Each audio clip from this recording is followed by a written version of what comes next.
What's up, YouTube? Hello, everybody. It's Greg here. Happy New Year again. We're going to be doing a cover-to-cover review of the SHSAT practice tests from this current year, the 2020-2021 student handbook. It's showing on the screen. It says 2021, but it's a 2020-2021 one. Let me just make sure we're live, because I always hate my connection and YouTube is often screwed up. 2020-2021. All right, there we go. Let me lower the volume down. How is everybody doing? So I'm doing this on a holiday weekend. This is the way things are turning out to be, given that the SHSAT was, quote, delayed. We still don't know when the admissions test is actually going to be given.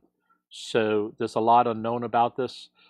In the meantime, as it's getting more real, I would have done this a few months ago. I postponed it just so it's kind of fresh in everybody's mind, because if it actually starts on the 27th, that's only 3.5 weeks away at this point.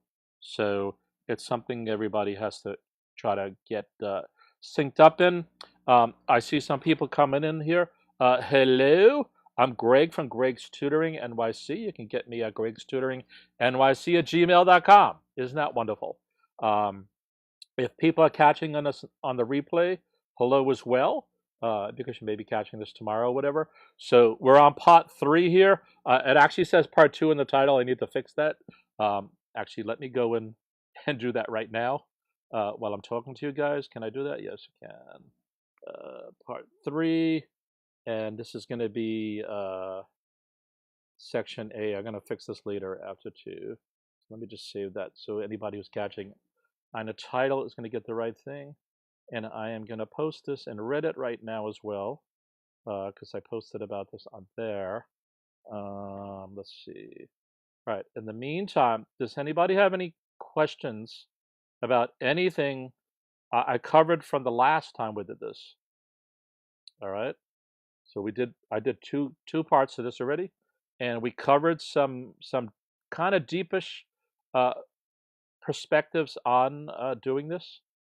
And I'm trying to get this done while I'm talking to you guys at the same time. If not, we're gonna jump right in.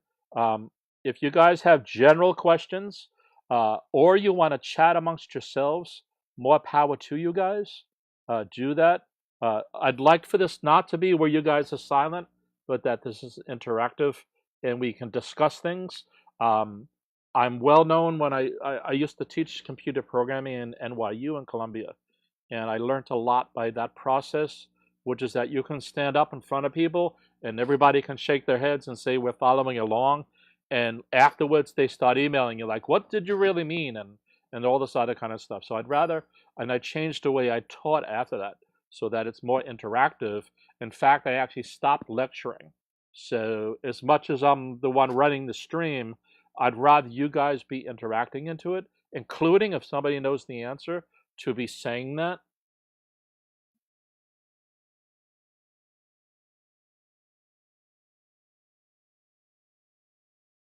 One second.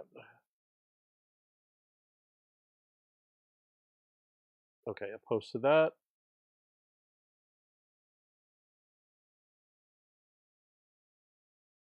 All right, so what I'm going to do is jump right into this then. Let me bring that up. So you guys should be seeing the SHSAT handbook in front of you, the NYC Guide to the Specialized High School, me in the little corner there. Let me just make sure that we are set up. Yeah, we are. All right, so let me scroll to the page. We've covered some of the sample questions in the first 2 parts.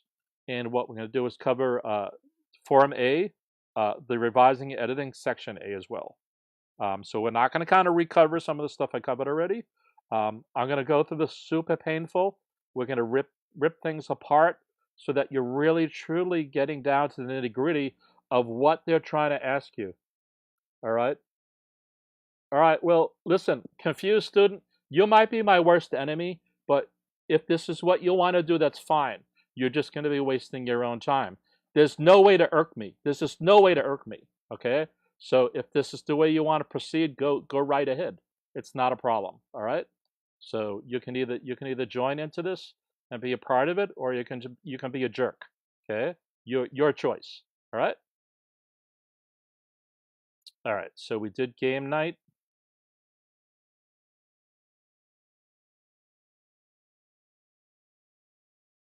Let's go to the formal section.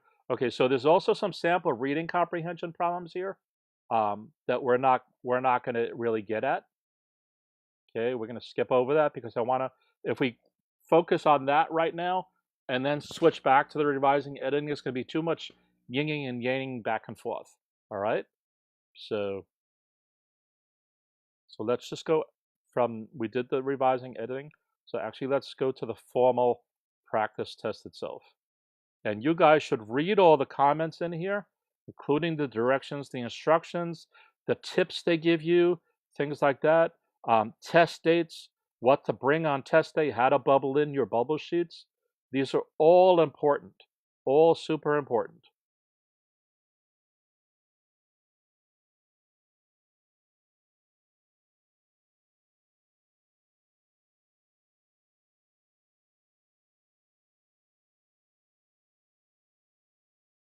All right, this is never ending.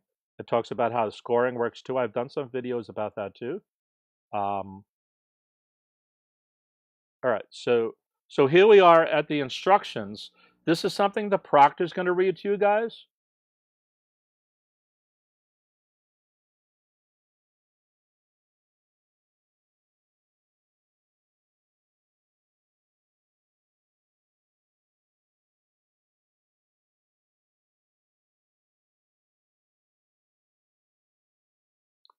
No, I'm unaware of what that is. So these instructions the proctor is going to read to you, and you guys need to get to it. Okay. If you guys also should actually practice the bubble sheet and look at it, I think it's at the end of the handbook, to really get into it and understand that or not.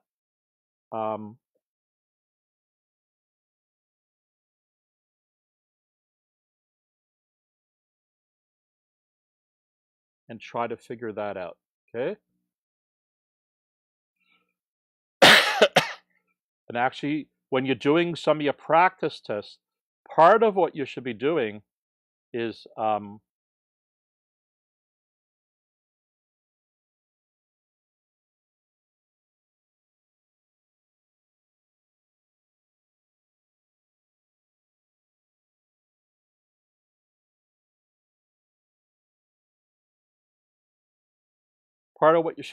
actually looking at the bubble sheet and figuring all that out.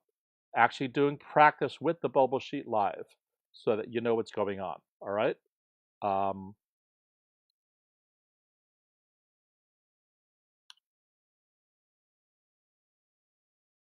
right. We have somebody in here who thinks he's funny. I guess he is. Who knows?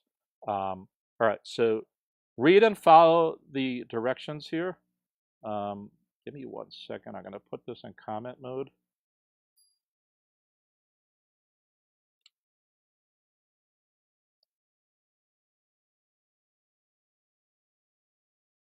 So I'm going to write on top of it with my tablet. Okay.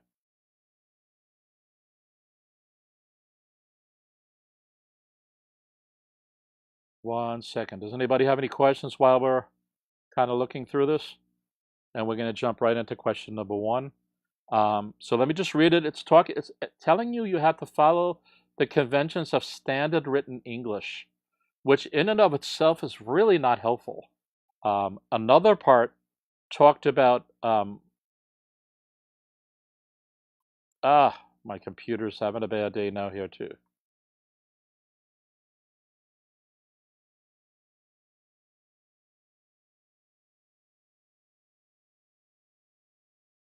So we're talking about this part right here. And that's really the extent of all they tell you about this. And you're just going to be asked to correct. So that's the extent of the directions. It's really not terribly helpful, which is why you should go back and read the part that was earlier up there. Okay. Okay, so we're going to get into this kind of question here. So let's Okay, so now we're being asked to combine sentences, which we did on the sample ones. Okay, so what we want to do is take these three sentences here and combine them into basically a super sentence or a complex sentence, if you will. All right.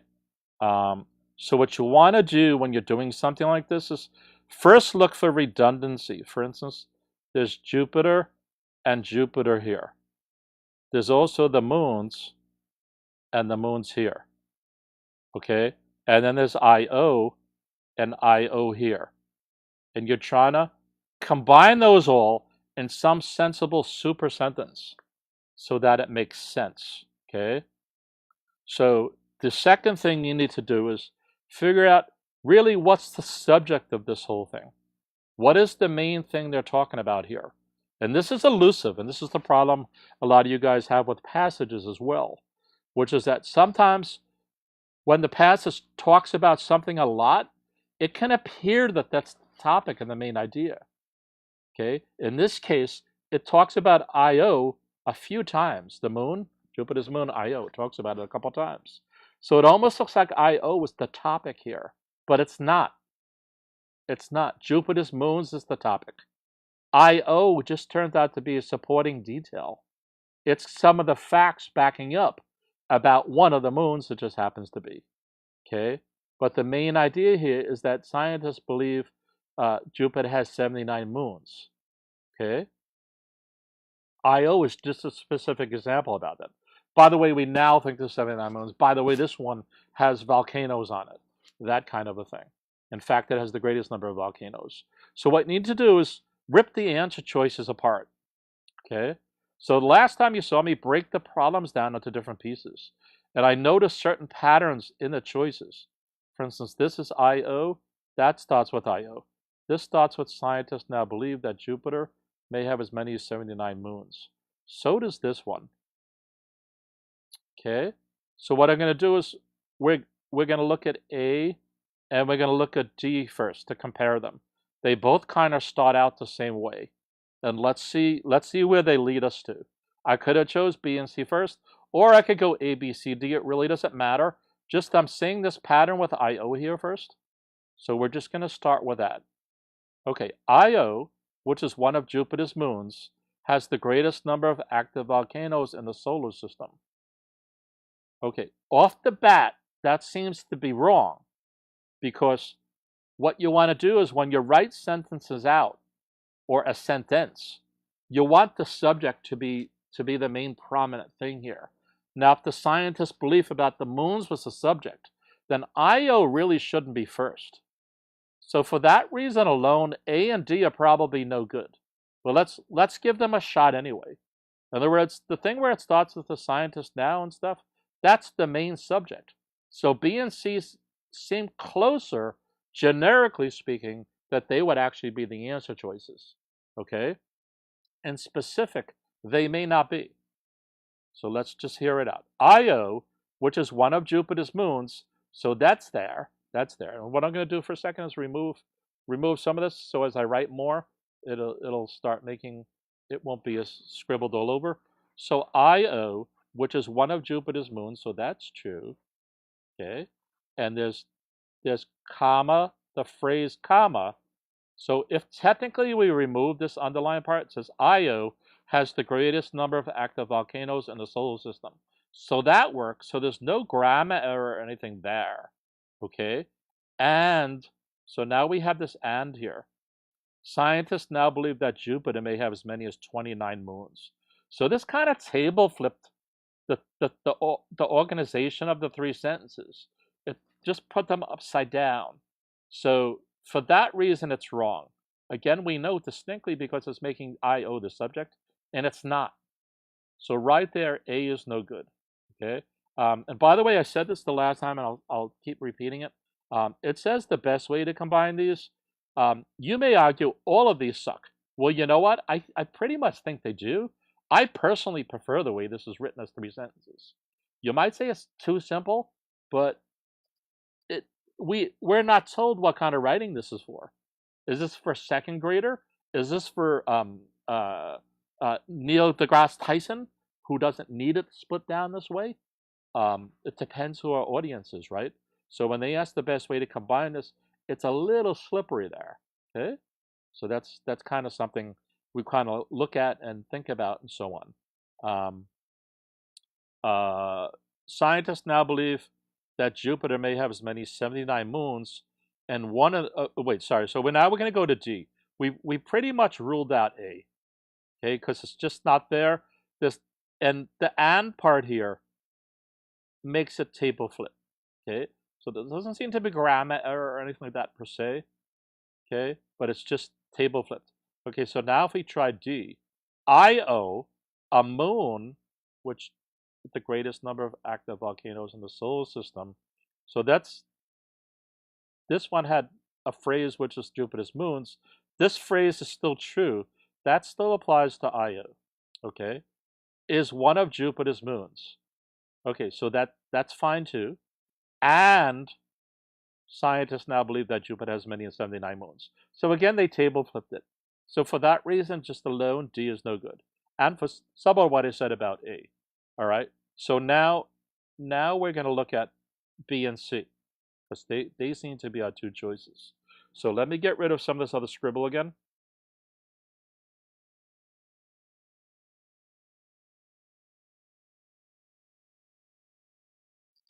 So if we look at this, it says scientists now believe that Jupiter may have as many as 79 moons. Okay, this also says scientists now believe that Jupiter has many as 79 moons. And then it's, and one of them is named Io, including one named Io. So that's a little difference there. And then which has the greatest number of active volcanoes in the solar system? That has the same thing there. So just to make this clearer, our difference is the and versus the including, and instead of one of them is named, it just says named. Okay, so I think the difference between and one of them, the one of them is named part, that's okay. We can say these are pretty equal, so that's not the issue. So this comes down to one word. Should it be and, or should it be including? So it made the right focus. There's no strict grammar error. But is there something else wrong? Does anybody watching this have any ideas?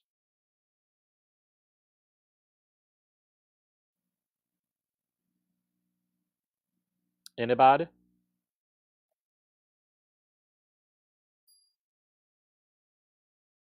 Anybody?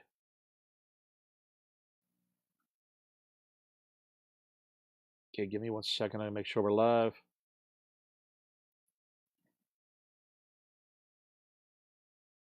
Okay, there's 4 people out there. Let's try to make this interactive, guys. All right, and this is usually harder. The math is a little more exciting than approaching this way. Okay, so it says, scientists now believe this thing. This whole thing here. A, and the whole rest of it, B. And this says scientists now believe this, including that.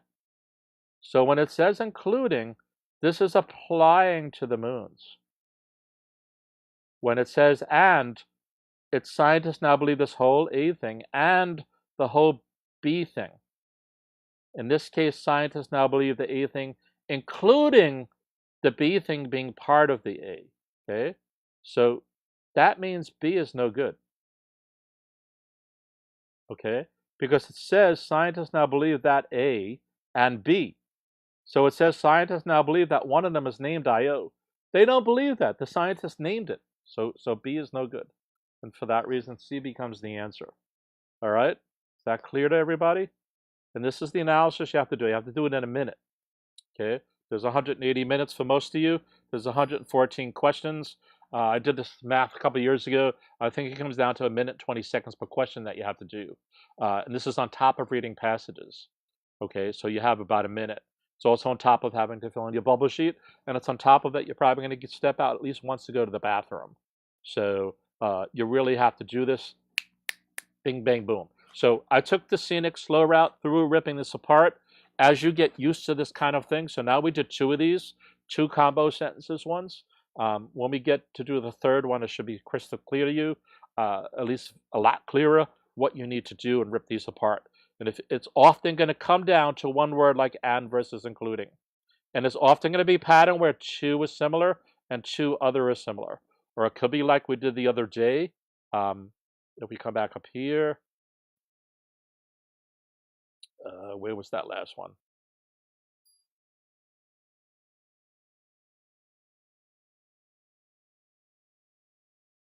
Where we ripped things apart, where it was people should, and then it was seek, choose, play, find, games that, and then it was require, appeal, involve, allow, something, and then to. So to defeat, to take a seat, to achieve, to play. So there was A, B, C. There's 4 parts to each construct of here. And this is the kind of ripping apart you have to do. So some of this is logic. It's not just reading literally. You have to put meaning to it and apply common sense and stuff to it as well. All right?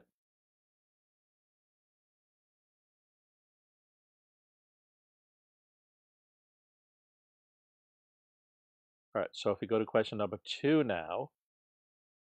Okay, this one's actually reasonably easy if I remember this one. So which revision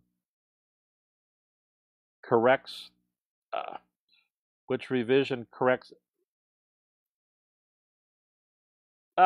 hate this thing, corrects the error in the sentence structure. So this is a sentence structure error. We don't know what kind of sentence structure, but at least they're telling us it's not capitalization or something like that. So sentence structure deals with the way the sentence is laid out, including grammatically. But it's pretty much telling us it's not a spelling error then, because it's not really a sentence structure problem, all right? But it could be relating to punctuation as well. So one of the things that should happen as you start reading these questions, even though it's specific and they're giving you choices, as you read the little thing in the box, the passage in the box, if you will, the 4 sentences or whatever, you should start figuring out as you're reading what actually the error is, okay? Okay, the SHSAT recently is underlining the choices that they want you to look for. So that's another clue to you guys, that's where the error is. So like some of you might think a comma goes here, but they're not going to ask you about that. They're asking you only about the 4 underlined things, okay? So let's read it. In 2016, the National Museum of African History and Culture opened as part of the Smithsonian Institution. The museum is already the Smithsonian's 3rd most popular site. Okay, so is there anything wrong with the underlined part there? That's really what the question is. Now, sometimes there's a statement with kind of a clause after it. Okay, so the question is this a statement, comma, a clause, or a clause, comma, a statement? Okay, but if we look at it, both of these, if I split this right there where the comma is, in September 2016, the National African History and Culture opened as part of the Smithsonian. Period. Right? That's its own sentence. That's an independent phrase. The museum is already the Smithsonian's 3rd most popular site. So that's also complete by itself. So this seems to be the error. So let's just make sure and rule it out. And then we'll talk about it a little further. Okay? So the museum is already the Smithsonian's most popular site. Period. Experts say that they expect this new Smithsonian facility to welcome nearly 4 million visitors a year. That seems to be complete. So the period seems to be right. So they're saying, comma, and the museum features more than 30,000 objects, including Muhammad Ali's boxing gloves and a dress sewn by Rosa Parks. Okay, it's not important to know who they are. It's not important to know what kind of museum this is. It's not important to know what the Smithsonian is. It's not important to know where this is located. We're only looking at this from a sentence structure viewpoint only. All right, so that's important. So that seems to be okay. This period here seems fine. Okay, if we put in that comma and, we're almost making a run-on sentence. Now it's all related to this to the Museum of History and Culture, the African Museum of History and Culture.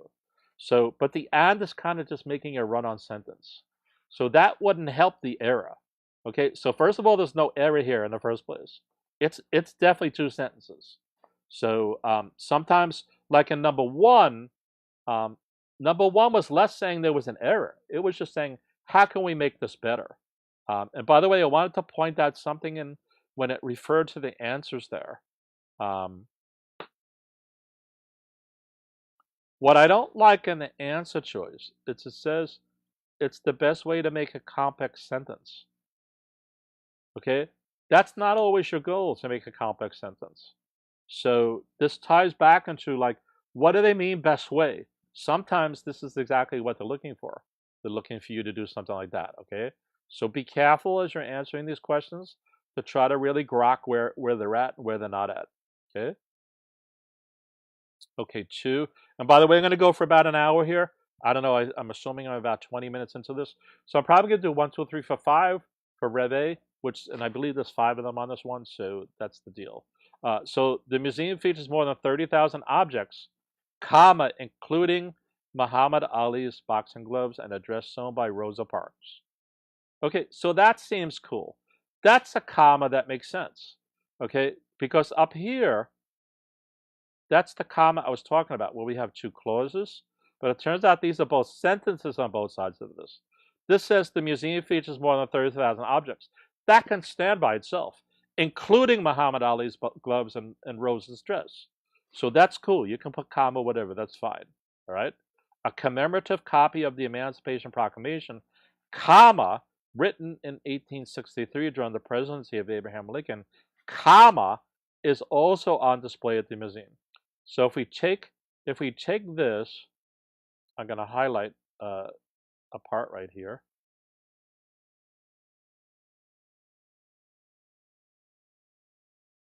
So we have, if we take the green out and we just read it by itself, a commemorative copy of the Emancipation Proclamation is also on display at the museum. So there's a comma, a phrase, and a comma. So that's all cool. So the comma there is fine, because we can remove that whole clause. Now they're saying it should be which was written. That's unnecessary, and it's fine as it is. Just like we put including right here for that one. So it doesn't need to be anything else. It's just written. Written's fine. So that's fine. So we're going to come back to E again and try to make sense of it more. So if we have a sentence, comma, a second sentence is basically what they had. So the question is, can we just put a comma between 2 sentences, because that's the way it's written? And the answer is no, we can't. What we can do this, we can put sentence 1 and a semicolon with sentence 2. We can put sentence 1 and a period and then sentence 2. Okay? We can also do sentence 1 and sentence 2. Okay? This created a run-on, so it's inferior. And that's why that comma there is wrong. Okay? And that we should still, even though this is inferior, they don't give us this choice, so we can't do it. And they don't give us that choice, so we don't do that either. So even though I personally would not write a sentence in this fashion, it turns out to be that would be what the answer is. Because as is, there's a comma there, and that's completely wrong. So they fixed it, I think, with an inferior mechanism. They're not saying, if you notice, they didn't use the word best here. So technically it does fix the error. So this was an easy one to do, but I also think it's kind of maybe a weak question. All right, so that's the deal with that. Okay, so is there any questions about that?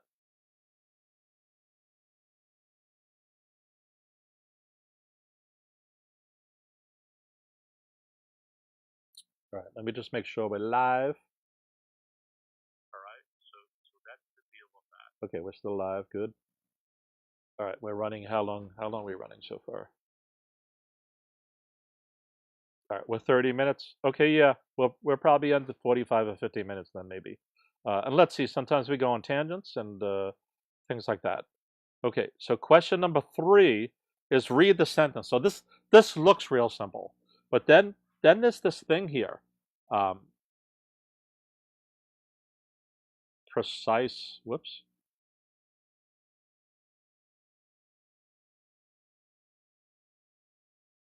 Precise language. That turns out to be terminology. Okay, first of all, a lot of kids don't know what precise means. It doesn't mean to be brief, and it doesn't mean to be concise. Concise means to be brief. Precise means to be exact. Okay? Normally, when you're brief and concise, then you are precise. But precise is its own thing. So precision is about being specific. Okay? So this is actually a technical phrase within the question here. It looks like harmless English language. Like we're just saying, like, what's the most precise way to write this? But it's actually asking you to do something really specific here to be precise.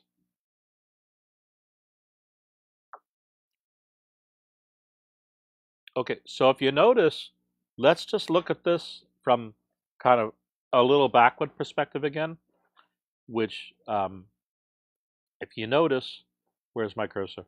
There's a pattern.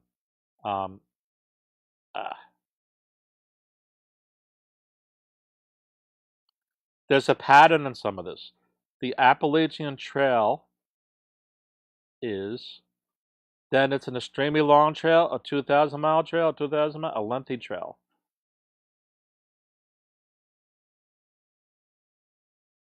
That a couple of million people, that more than a million people, that 2 million people, that a couple of million people. And then it's do each year, hike each year, hike each year, do each year. So what we need to do is take those 4 parts. I'll call it AA, BB, CC, and DD, and compare it to the original. The Appalachian Trail is a really long trail that a lot of people do each year. So that's our AA, BB, CC, and our DD. So what we need to do is ensure that each part is as precise as it can be. Okay? Okay, let's see if Brian's right.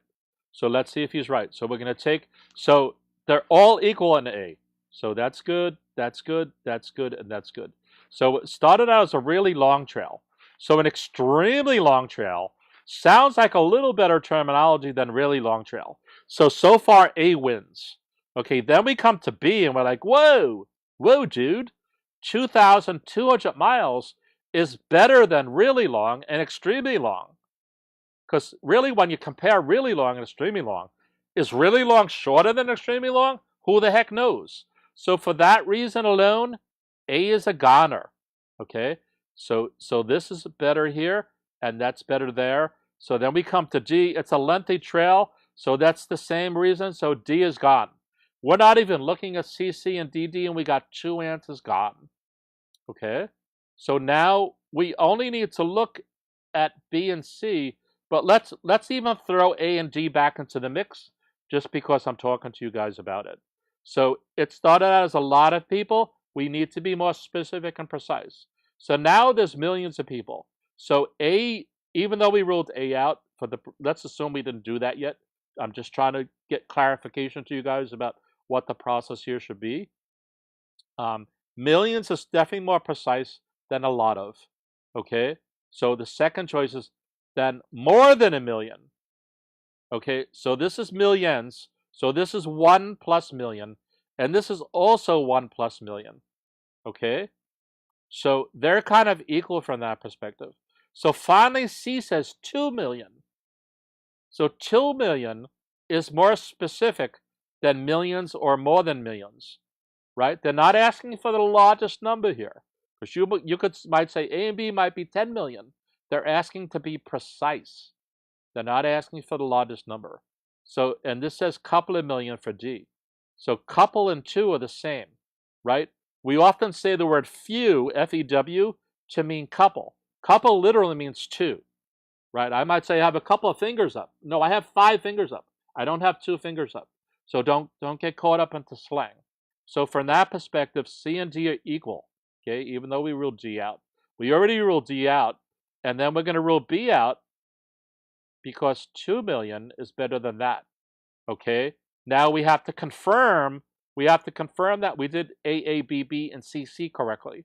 So due each year, that's not as good as hike, so that's out. So A is out multiple times. B says hike this year. That's good. D says due this year, so that's out. So now we're going to choose between B and C. We already have C out there. We already kicked out B here. So B gets included there. So B was close, and the only difference between B and C was more and 2. So Brian breaks through again here. Okay? So does anybody have any questions about that? And this becomes a logic problem. It really doesn't become a grammar problem or anything like that anymore. This is just breaking the sentences down. We're lucky this time, by the way, that it's split up this way, that it really went into the category A, B, B, C, C pretty nicely. There's other examples where it does that pretty ugly. So this turned out to be a straightforward way to do it. And it's actually a good way to do the pedagogy of it, which is me instructing you guys how to rip it apart and so on. Because this was a great example to demonstrate what they actually mean by precise language. Now, what happens sometimes is they may add stuff into there, like the sunny Appalachian Trail. Like, let's say C said the sunny Appalachian Trail. So the original sentence didn't tell us it was sunny out or not, or something like that. Or it might say the rocky Appalachian Trail. Okay, that's all. But by the way, that's also being more precise. So even though we didn't originally know that, it can be included. So you have to be careful, though, because as they add the precision in, it could add way too much information sometimes. So you have to be clear of that, so that when you get down to the hair splitting, then it's clear. This example, number 3, it had no hair splitting whatsoever. It just took you to analyze that. So again, it took me 5 minutes to explain this, or 10 minutes. This one, you guys should be able to do in a minute and a half, now that you know what you need to do. Okay? So the first time you see this language, precise language, you're not quite sure what they're asking. Now you should be clear what they're asking. Okay? And as we cover more than these, this may be the only precise language question on the test, but sometimes it shows up in the reading comprehension part, and sometimes it also shows up in the Rev B part. And by the way, just like when they ask you, say, in reading comprehension about main idea, sometimes the question will literally be, what's the main idea? And sometimes they'll just say, how does this conform to what the passage said? That's coded language for main idea. Some things like this also work the same way. So sometimes when they want precise language, they're going to use straight up like this, what's the most precise language? There's other times where it's not going to be clear that's what they're asking for. And you have to now go and interpret and rip apart the question itself. So this number 3 was really a silver plate to you guys. And there's no reason really to get question number 3 wrong. Like, some of them are hard. I could see if you didn't know the grammar rules for 2 that you might be confused about, especially because the and was the solution and you were told not to do run-on sentences and so on. So and it teetered on that. This one's a little more complicated, but 3 was a slam dunk. It really should have been. And it's just testing your basic proficiency there of trying to do that mapping back and forth. And the problem here is the 4 things. You have to keep track of 4 things simultaneously. So that's really the killer. And in a way, it's a word problem with no words. Okay, question number 4 turned out to be actually a hard problem. So what I'm going to do is I'm going to skip to 5 for a second, and we'll go back to 4 and do that last, if we have enough time to. So which pair of revisions? So if you notice, each choice has 2 things, an A and a B, or a BB and an AA, for lack of better. Or if you want, there's an X and a Z. My Y looks like an X, so I won't use Y. So those are the 2 choices. And in a way, this is to your benefit and also your disadvantage at the same time. It's to your benefit because if you're not sure, you get two chances to get the answer right. It's to your disadvantage because a lot of you are never taught grammar. So it becomes a tough nut to crack for a lot of you if you're unfamiliar with really what the rules should be and so on. All right. So it's not always an easy kind of easy peasy slam dunk. And this can be elusive. The good news as well is that they often tend to not use super duper complicated esoteric language. And when they do, it's probably a heads up that that's what's wrong. Okay, and there's no guarantees here. Um, and what they did again here was they underlined all the uses of the boldface stuff here that you should be looking out for.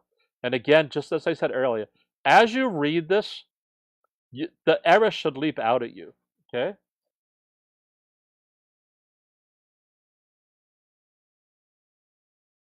And what you're looking for is subject and predicate agreement.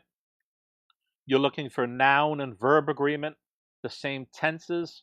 You're trying to look for tense, the same tense through the whole passage.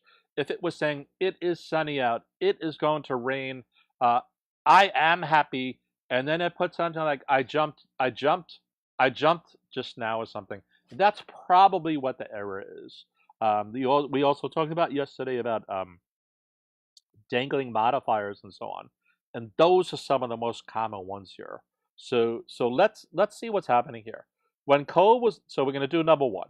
When coal was used to heat homes, comma, it frequently left soot on the walls. So what is the it referring to here? That it is a pronoun. And it's talking about the coal burning, or just even coal powder, if anybody's familiar with what coal is. So when it was used to heat homes, so when in the past it was used to heat homes, it frequently in the past left soot on the walls. Okay? And it's sometimes convenient to put in the future or put right now if it turns out to be a tense problem. Actually do that substitution in your mind. So if we flip the sentence, it frequently left soot stain on the walls when coal was used to heat homes. That's kind of weakish, but it actually still is true because even though we really shouldn't start a sentence cold that way, the reader has no idea what's being talked about here. When you connect up the parts of the sentence, it's clear that it is still talking about the coal in that case. So we're still good that way. So for that reason, sentence number one looks okay. So they're saying delete the comma after homes. No, the comma is actually necessary. Otherwise, it just flies right into the it. And then, because the other thing is, we don't want the it to refer to the homes. The homes didn't leak soot on the walls. Okay, the coal did it. All right, so we don't want to get into that kind of a thing. Okay, then it also gives the second shot. Change becomes to became. That's over here. All right, so let's just go through the second sentence. And that refers to here now and here. So we're going to take this linearly too. You don't have to do it this way, but it's a reasonable way to do it. So brothers Cleo and Noah Vicker, who owned a cleaning company, created a doughy substance to help people remove the soot. Okay, so they're asking, should there be a comma after company? And this also is talking about if there should be a comma there. Okay, so that's a good question. Should there be? I actually gave you the answer, I think, twice already when talking about the previous examples. Okay, so what's the subject? The brothers are the subject. What did they do? They created a doughy substance. So if I highlight here, and if we delete that, it says brothers Cleo, Noah, McVicker created a doughy substance to help remove the soot. Okay, since that's valid, that means the green thing should be comma, whatever comma. I just talked about it in the other example over here. In fact, it's still highlighted, where I said since that's a phrase we can remove it, it has to be separated by commas on both sides of it. Okay? Because we're going to continue, the Emancipation Proclamation is also on display at the museum. So this is going to be true here for this as well. The brothers created a doughy substance. So it's comma, who, yada, yada, comma. So that means just by that virtue of that, the answer has to be C or D. Okay? If we're talking about the right thing. So that means we ruled out A and B, we think.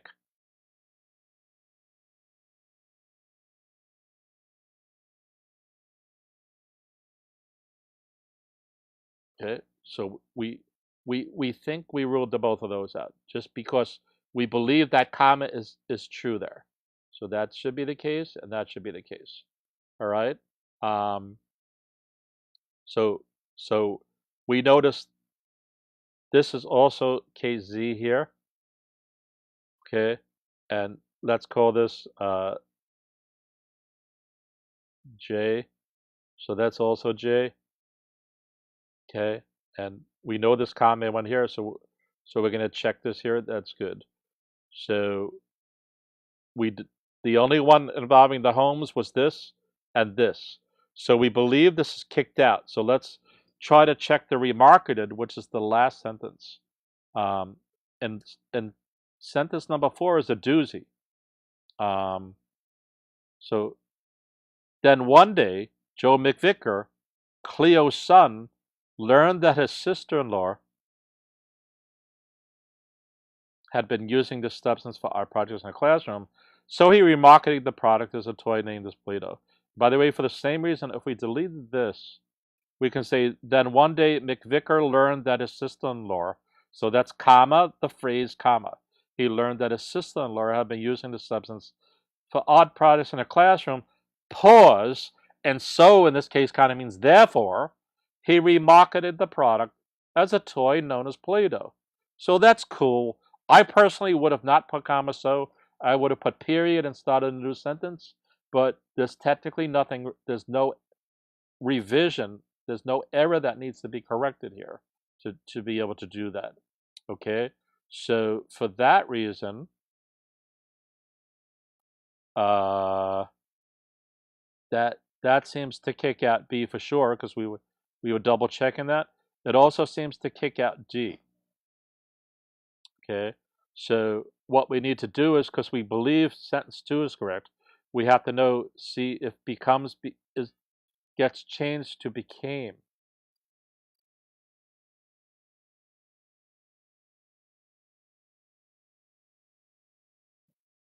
Right? So Brian might be onto something. So we didn't check sentence number 3 yet. So over time, as natural gas becomes more common, people had little need for soot cleaners, and the McVickers family struggled to stay in business. So this sentence also meanders, but all they're worried about here is the becomes. So they want to know if becomes should be became. So Brian points out that, is it a tense problem? Is that the error? Is it the tense, or is it something else? So if we go back to when I was originally wrote this, when coal was in the past used to heat homes, it was in the past frequently left soot stains. When they owned in the past a company, they in the past created a doughy substance to help people remove the soot. Over time, as natural gas in the past became more common, it's not about becoming common now. It's about it becoming more common then, which means it's also now. But that doesn't mean we change this to becomes. Okay? So people had little need for soot cleaners then, and the McVeigh family then struggled to stay in business. So this whole paragraph is talking about basically something in the past. So to throw in becomes is wrong. All right? So because where is that other where is the sentence number 2? So because we need the comma there and becomes, so the answer would be C here. So that's our answer there. I think A and C. I think A and C, because both of them change becomes sentence 3 over the right. So that past tense thing is important. So be careful. If you remember yesterday, I talked about the Rev A really focuses on a sentence level, and I also talked about the reading comprehension. You really have to get main idea and also that kind of stuff. But I also said it maps back into it. You still have to understand the whole thing together. So we just can't take 1 by itself, 2 by itself, 3 by itself. We have to take the whole thing in the box as a unit. So, for instance, there's some tutors who say, oh, don't even bother reading this stuff. Just go and check it back and forth. No, you have to read it. If you didn't read this, this is one way you would get it wrong for sure. And you would probably guess that this should be removed and not that the error is the extra comma over here. Okay, so this is a slippery one and a confusing one. So be careful with that. I don't think there's one after this, and I skipped 4, right? Yeah, we're not gonna do Red B today. All right, so number 4 is all over the place. I've helped a lot of students with this question, and it's slippery as heck. And even when they get it right, they're not sure. So let's just rip this to shreds.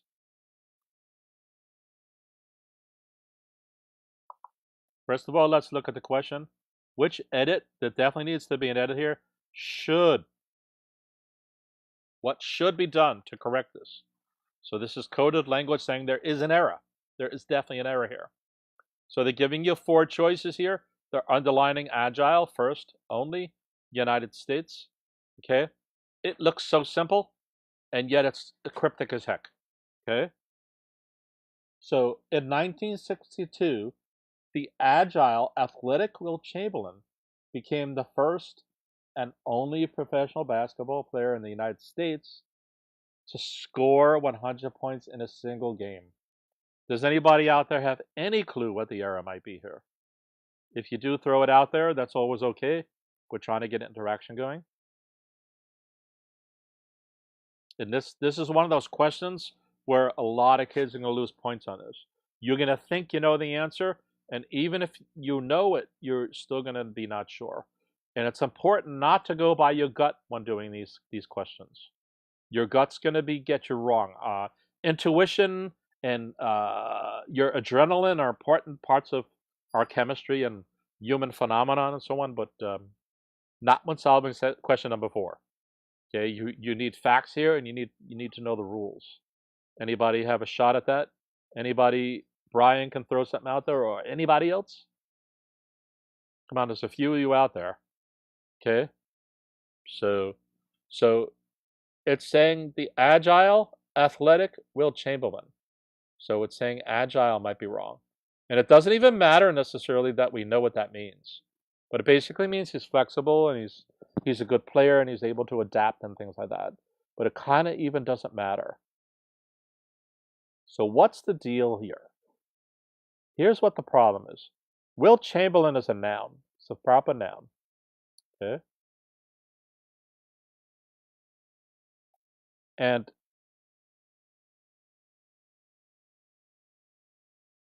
agile and athletic are both adjectives. Okay? So is there a comma there or not? So if I said I have a big green house, what's the deal with that?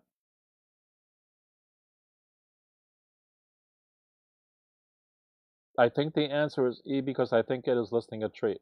Okay, that's a good thought. So if I say a big green house, it says a comma after agile. So the question is a comma necessary there?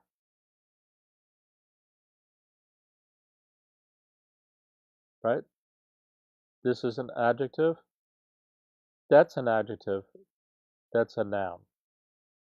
So we can look at this as a big house and a greenhouse. And by greenhouse, I don't mean the thing where you grow plants. That's one word. Okay? So if that's true, there's a comma here, because we can say a big and greenhouse. So because we can say that, we can put the comma there. And we're listing characteristics of it. It could be ugly too. A big comma, green comma, ugly house. Okay, so for that reason, the comma is necessary. So here's why this problem throws kids off. If this is true, then then what Kayla is saying should be true, which is that there should be a comma right there, which means E would be the answer. Okay, if that's true, they then come along and come to this, professional basketball player. Well, if the player's a noun, then shouldn't there be a comma there too? But wait, there's no underline under that. So do they not care about that part? Are they not testing us on that phrase? Because what happens is if a kid's not sure, it's a good thing to do is to use the rest of the sentence or other things you see on the test kind of for kind of hand-holding to give you a leg up. So if they're not requiring the comma after professional, then probably it's not required after agile. Okay, so a lot of kids get confused there. So let's say we're not sure then. Okay, let's look at the other answers, because when you're not sure, a test-taking strategy is process of elimination. What you should do is eliminate the 3 that are no good and rule in the 1 that is good. But if you're not sure, certainly ruling out 3 completely and being confident in that is a strategy. So insert a comma after first. So if we put a comma there, is that good? We already talked about this 4 times already. Okay, we talked about it here, about this written thing right there. Okay, we already talked about it here, about who owned a company. Okay, so if you put a comma, where'd the problem go? I lost it. If you put a comma became the first and only, you would have to put a second comma in. You would have to put a second comma and you need a pair. But they're not asking you to do that. They're saying insert a comma after first, good, but you can't answer F and G together. You can only answer F or G. So if you put the comma there, where AA is here, then you need the BB comma. And if you do G and put the BB comma in, then you need the AA comma. So for that reason, F and G are no good. Neither can work. Okay? And now it's going to be as if it was originally written. So let's say we're still not sure about agile here. So in 1962, the Agile Athletic Will Chamberlain became the first and only professional basketball player in the United States. Is there a comma there? To score 100 points. So if we put a comma there, we're going to pause. And that means basically we have a complete phrase up until that point, comma, some other phrase. So let's just read up to that point. In 1962, Chamberlain became the first basketball player in the United States. Whoa! He definitely wasn't the first basketball player in the United States. Oh, but he scored 100 points. So that for that reason, there's no comma there. Okay? So we're going to rule that out there. Okay? So are we stuck? Can anybody explain? We clearly ruled out F, G, and H. We're not sure about E. Because if the comma belongs here for E, then why doesn't it belong after the word professional? Does anybody have a clue about that? Anybody got a clue?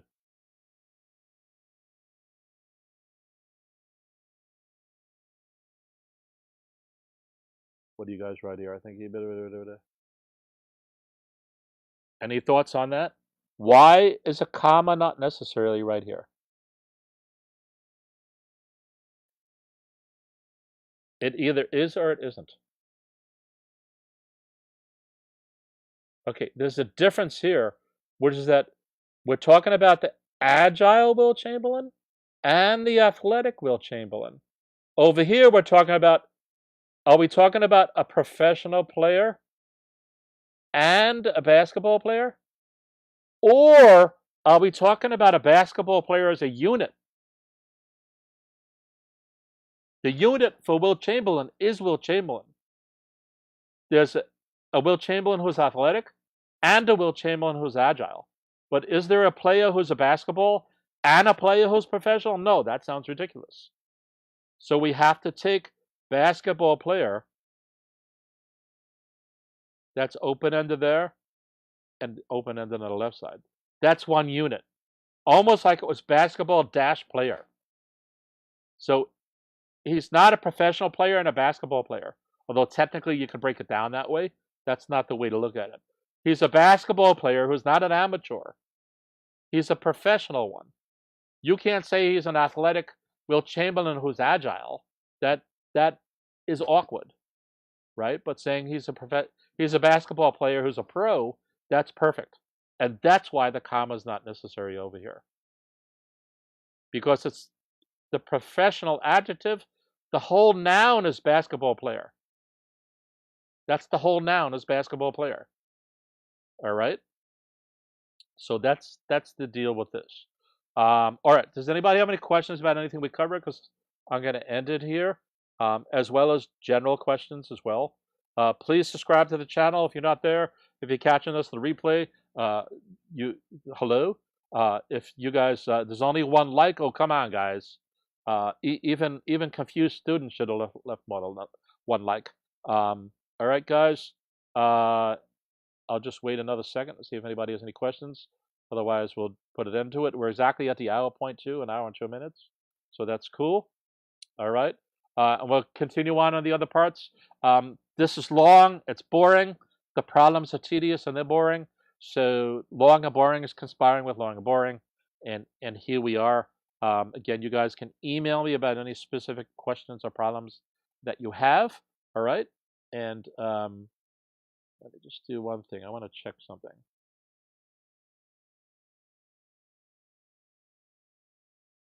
Whoops.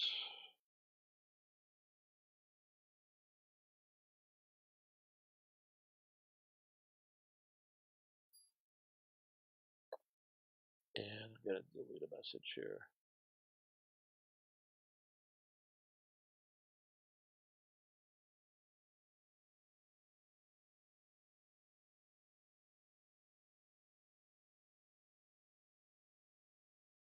All right, you guys. Peace out.